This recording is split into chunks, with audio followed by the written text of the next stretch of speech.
everyone. I am Dr. Sneha Pokharkar from School of ENTC, MIT Academy of Engineering, Pune. I welcome you all in the lecture series of Data Management and Analytics. And in that, we are already in discussion with the entity relationship model. So this video is going to be the last video, that means part 4 of this entity relationship model. Today we are going to discuss about the symbols used in ER diagram.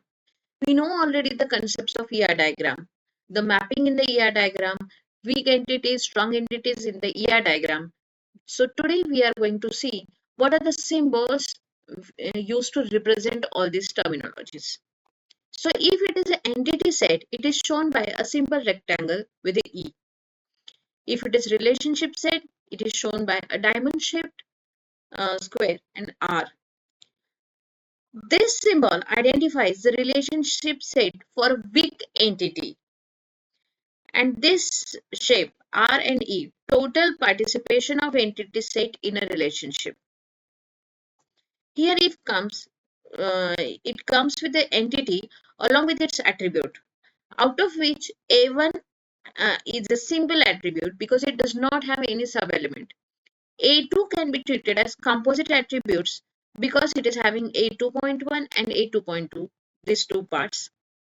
Then A3, as it is mentioned in curly bracket, it can be multi-valued. So more than one values are possible.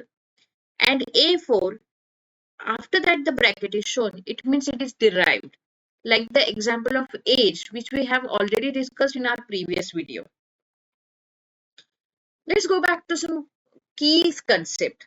Again, that video we've already seen.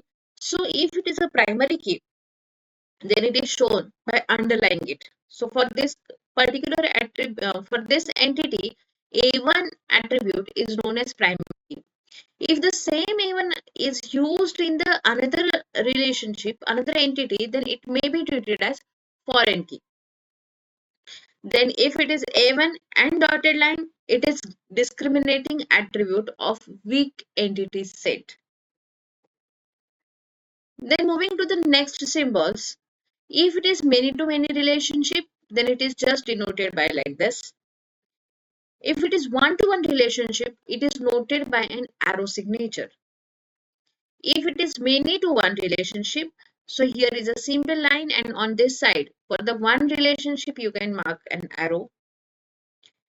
If there is a limit between the two relationships, so now suppose R is the relationship and E is the entity, in that the cardinally limits are set by this symbol L dot dot H. It means the minimum limit is L and maximum limit is H. Sorry, here it is 1 to H.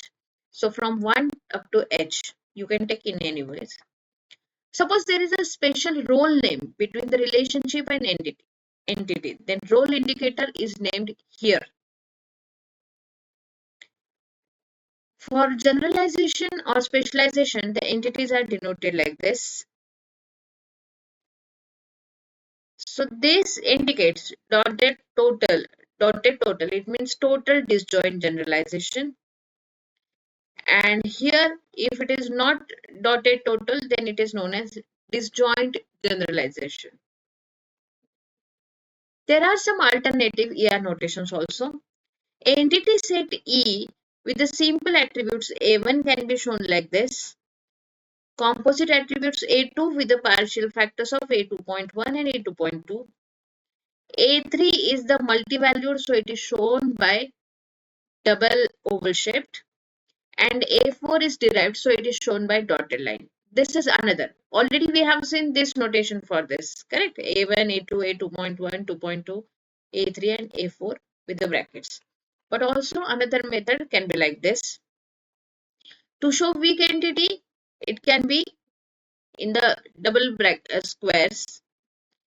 Here I forgot to mention one thing. Again, the primary key notation is same, underlying the attributes. For generalization, this is the term. For total generalization, here there are the two lines present. Then many-to-many relationship can be expressed as many means star. Many is shown by star. So here it is even. This relationship many-to-many means even and A2. are related with each other by many-to-many relationship. Here it shows 1 and 1 means E1 and E2 are mapped with each other by one-to-one relationship.